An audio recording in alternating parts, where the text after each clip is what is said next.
নমস্কার। আগামী ২৯শে জানুয়ারি মৌনী অমাবস্যা এবং মহাকুম্ভের যোগ চলছে।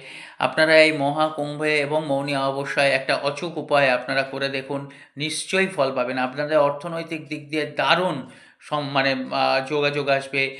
তারপর বিবাহিত জীবন, প্রেমিক-প্রেমিকাদের জীবন, শরীর-স্বাস্থ্য, ভাগ্য, কর্ম, বিজনেস যে যেখানে সেক্টরে আছেন অর্থনৈতিক দিক দিয়ে খুব ভালো ফল আসবে।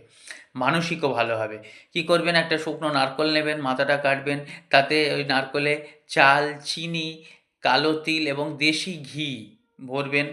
ভরে আর ওই নারকোলটা আপনারা যেকোনো গাছের গোড়ায় দিয়ে আসবেন। দেখবেন পিঁপড়েরা খাবে। যত পিঁপড়েরা খাবে আপনাদের তত নেগেটিভিটি চলে যাবে, পজিটিভিটিতে ভরে যাবেন। আপনাদের প্রচুর উন্নতি হবে মানসিক দিক দিয়ে, শারীরিক দিক দিয়ে, অর্থনৈতিক দিক দিয়ে। যে ৩ টে দিক আমাদের আজকের স্বপ্ন ধরাছোঁয়ার বাইরে, সেটাও কিন্তু খুব ভালো হবে।